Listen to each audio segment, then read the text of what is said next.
Bunga melati mekar berseri, harumnya sampai ke laman desa.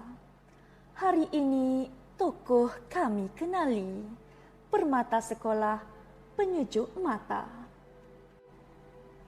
Pada tanggal 1 Mac 2013, bertempat di Hospital Sultanah Nur Zahirah, bergemalah tangisan seorang puteri yang dinanti-nantikan oleh pasangan Burhanuddin bin Ibrahim dan Nuriana binti Muhammad Nur.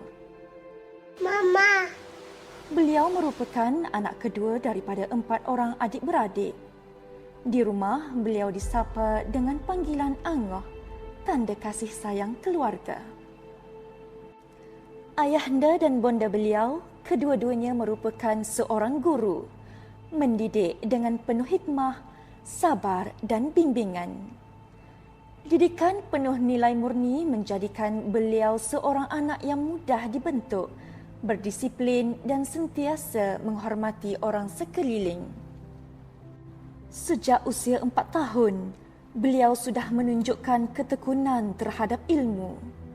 Pengajian awal di Tadika Soleh Aulad, Sura Tengah menjadi langkah pertama kejayaan beliau. Ketika berumur 4 tahun, beliau menerima anugerah Iqra' cemerlang. Pada usia 5 tahun, beliau menerima anugerah pelajar cemerlang dan seterusnya ketika berumur 6 tahun, beliau menerima anugerah Al-Quran cemerlang. Melangkah ke sekolah rendah, bakatnya semakin menyerlah. Dalam akademik, beliau mencapai keputusan 9A dalam UPKK tahun 2024 dengan bahasa Arab sebagai mata pelajaran kegemaran beliau. Tidak pernah mengecewakan harapan ibu dan bapanya, beliau sentiasa menunjukkan pencapaian yang cemerlang dalam ujian sesi akhir akademik. Sikapnya yang rajin dan fokus menjadikan beliau contoh terbaik kepada rakan-rakan. Kecemerlangan beliau tidak terhenti pada akademik semata-mata, malah beliau turut bersinar dalam bidang co-curriculum. Beliau telah menjadi Johan Pingpong Perempuan Daerah Dungun 2025, mendapat tempat ketiga kejohanan tenis perempuan dan ketiga kejohanan hoki perempuan. Dalam hafazan, beliau meraih tempat kedua peringkat zon Rantau Abang. Beliau sangat aktif dalam unit beruniform Persatuan Puteri Islam Malaysia, malah mewakili unit beruniform PPIM sekolah ke Hari Puteri PPIM Daerah Dungun dalam acara replika piramid makanan dan mendapat tempat keempat. Benarlah bak kata pepatah, melentur buluh biarlah dari rebungnya. Hasil didikan bonda dan ayahanda tercinta menjadikan kepribadian beliau sangat terserlah.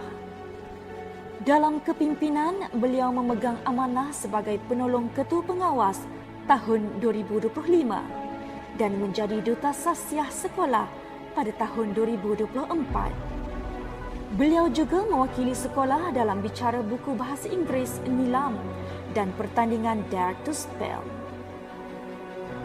Sifat beliau yang sopan santun, rajin membantu guru dan rakan, serta sentiasa bersemangat wajar dalam setiap tugasan menjadikan beliau idola di sekolah ini. Sangat disegani dan menjadi contoh kepada rakan-rakan yang lain, beliau bercita-cita murni ingin menjadi seorang wartawan suatu hari nanti. Bismillahirrahmanirrahim. Assalamualaikum warahmatullahi wabarakatuh. Saya bapa kepada Nurdin Bisyarah daripada kelas Nang Al-Farabi.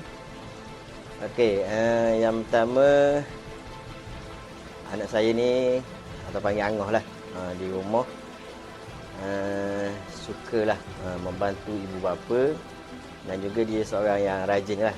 Maknanya kalau duduk dapur tu, kalau mak dia minta tolong, tak ada masalah lah, bagi rajin masak lah. Selain tu, ataupun kerja-kerja rumah lain, macam jemur kain ke, basuh kain ke, insyaAllah dia akan ringan tulang lah, akan membantu ibu bapa. Okey, bagi hubungan dia lah dengan adik-beradik dia, dia ada 4 beradik. Kalau dia berhubungan dengan adik-adik dia, alhamdulillah lah, sangat baik lah. Tak adalah balas-balas tu. Dan dia pun suka tolong jugalah kakak dia. Mana kalau adik-adik dia kalau ada salah tu dia tegur lah. Itulah. Bagi pendapat saya, Nurin ni seorang yang sangat tinggi budi pekertinya. Okey, dia sopan santun dengan guru. Malah dengan rakan-rakan pun dia sangat senang didekati. Jadi mudahlah rakan-rakan kalau nak minta tolong berkaitan dengan pelajaran terutamanya. Dia sangat orang yang sangat suka menolong rakan dalam pelajaran. Beliau seorang yang baik dan suka mengajar saya, berkongsi jawapan dan suka memberi kata-kata semangat kepada saya. Beliau selalu ajar saya pasal bahasa Arab. Lepas tu, beliau juga seorang yang takut kucing, tapi dia suka pegang kucing. Buah cempedak tumbuh berjiran, daun rimbun tempat berlindung. Amanah dipikul dengan kesabaran, tokoh terpilih penuh disanjung. Pihak sekolah sangat bangga dengan kepribadian dan kecemerlangan beliau. Semoga beliau terus berusaha dan mencapai kejayaan dalam apa jua bidang yang diceburi pada masa hadapan. Kejayaan beliau menjadi inspirasi kepada semua murid. Dengan penuh rasa hormat dan bangga, majlis pada hari ini menganugerahkan gelaran tokoh murid Sekolah Kebangsaan Kampung Baru Kuala Abang tahun 2025 kepada adik Nurin Bisyarah binti Burhanuddin.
Terima kasih diucapkan kepada Encik Muhammad Din bin Jusur dan Encik Abdul Jabbar serta Encik Muhammad atas kesudian